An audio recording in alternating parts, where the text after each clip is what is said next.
She texted me like it was nothing. Just 8 words. Casual, harmless, the kind you'd barely think twice about if you weren't already half suspicious. Staying at a friend's, don't wait up. I read it 3 times, staring at the screen in the dim glow of my living room. The TV still playing some show I wasn't really watching. Something about the phrasing caught me. Not I'm at Sarah's, or spending the night with Claire. No name attached. No details. Just a friend. You ever notice how your gut reacts before your brain does? That's what happened to me. My stomach tightened, my chest felt heavy, and I knew I didn't want to know. I didn't want to believe it, but I knew. Because when someone starts getting vague in the middle of a life where they used to be specific, that's not a slip. It's a signal. I didn't reply. I didn't ask questions. I just sat there staring at the text until my vision blurred, and then I got up, grabbed my jacket, and drove. I didn't even know where I was going at first. Maybe I thought I'd circle the city, clear my head, but then I remembered something. A couple of days earlier, I'd seen a folded receipt in her coat pocket when I was hanging it up. I didn't mean to snoop. I was literally just moving it to make space, but I noticed the logo. A hotel. A nice one. The kind we'd only splurge on for anniversaries. My chest had tightened then too, but I'd brushed it off. Probably a work function. I'd told myself, don't be paranoid. But now it felt like a map. So that's where I went. I pulled into the parking lot of that hotel, my hands sweating on the steering wheel. I sat there for a good 10 minutes, engine running, watching the revolving door spin guests in and out. My brain was screaming at me, don't do this. Go home, pretend you never wondered. But my gut told me to get out of the car. And I did. The lobby smelled of polished wood and fresh flowers. I walked up to the desk, tried to look casual. Hi, my wife checked in earlier. I think I've got the wrong key. Can you remind me which room she's in? The clerk gave me a once-over, hesitant, but I said her name and smiled the way you smile when you've said it 1,000 times before. She tapped the keyboard, nodded and told me, just like that, room 608. I stood outside that door for what felt like forever. My heart wasn't just pounding. It was trying to crawl out of my chest. Every part of me was shaking, not from fear, but from the sick certainty of what I was about to find. And then before I could change my mind, I swiped the spare card I still had from a stay months ago. The same hotel, different occasion.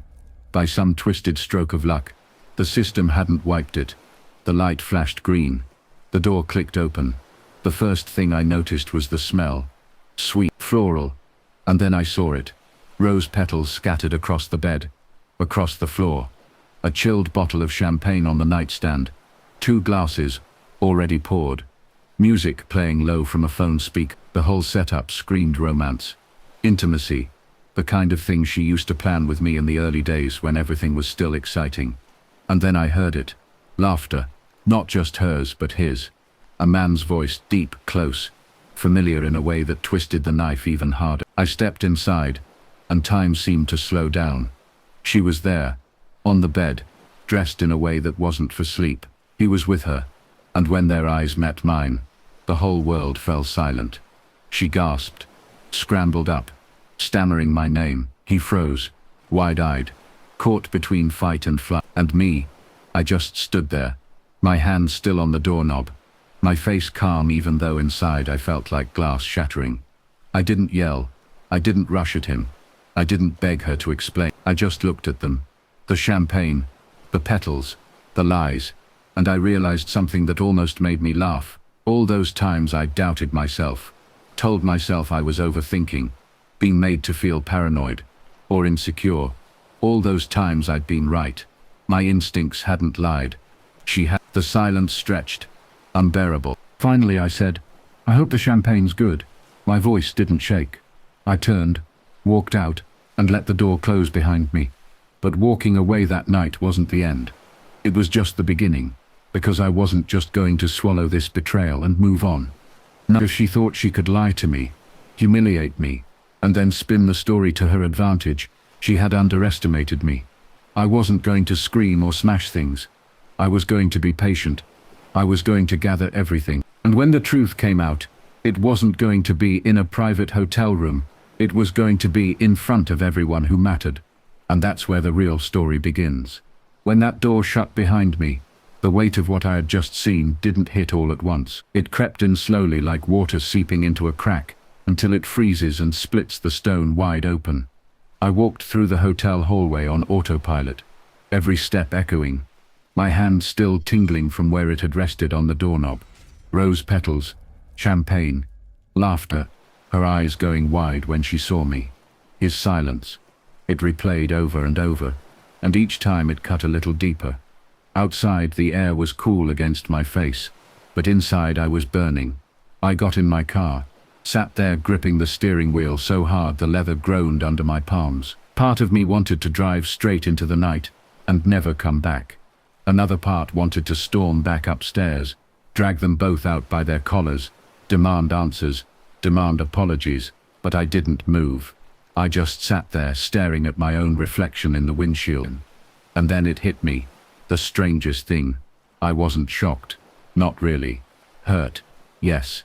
Shaken, absolutely. But surprised, no.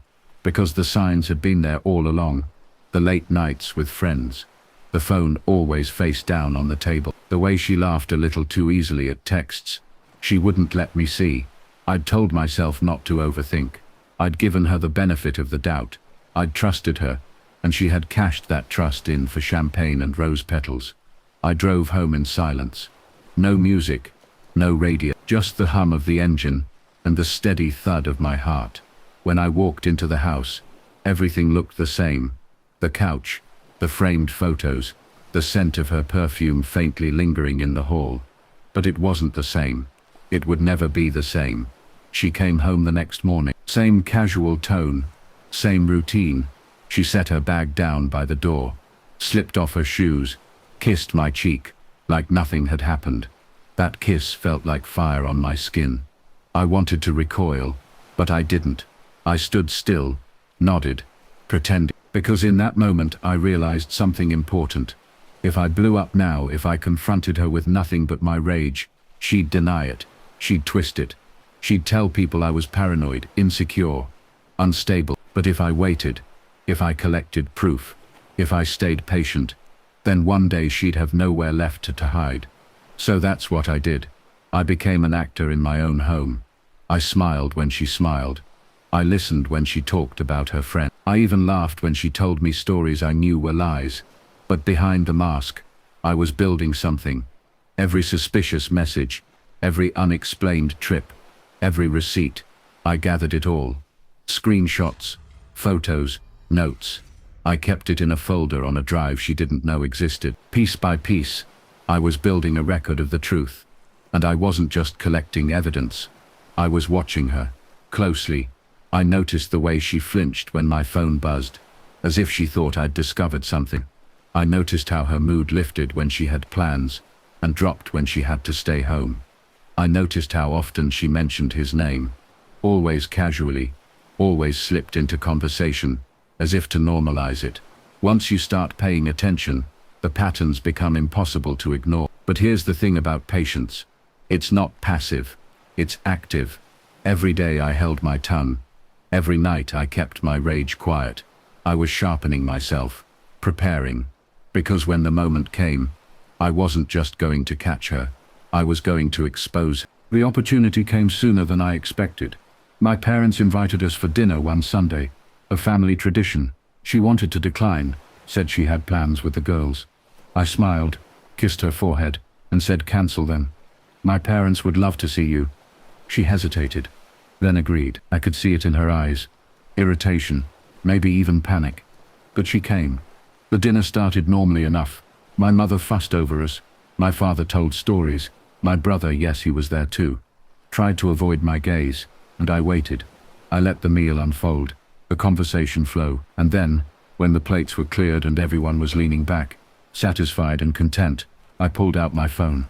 I want to show you all something, I said, my voice steady. I tapped the screen, opened the folder, and slid it across the table. The photo of the hotel room lit up, the rose petals, the champagne, her sitting on the bed, him beside her. My mother gasped. My father's jaw tightened. My brother's face went white. And her, she froze, her fork slipping from her hand. I swiped, The receipts, the texts, the late-night calls, swipe after swipe, each piece of evidence landing like a hammer on stone. The silence was suffocating, broken only by the sound of my mother's quiet sobs. Finally, I looked at her. "You texted me you were staying at a friend's. But this doesn't look like a friend. This looks like something else," she stammered, reaching for words, for excuses, but nothing came. My father slammed his hand on the table. My brother tried to speak, but my father's glare shut him up instantly. I didn't yell. I didn't need to. The truth was louder than anything I could have said. That night, I packed a bag, walked out, didn't look back. I let them sit in the wreckage of what they'd done, let them explain themselves to the family, to friends, to anyone who asked. I was done carrying their lies. The weeks that followed were strange. She tried to reach out, begged to meet, said it was a mistake, said she loved me. My brother sent long rambling messages about guilt and shame, about how it just happened. But betrayal doesn't just happen. It's chosen. Step by step, moment by moment, they had chosen each other over me. And that's something you don't come back from. I focused on myself, on rebuilding, on proving, to myself more than anyone, that I wasn't defined by what they did. I hit the gym harder.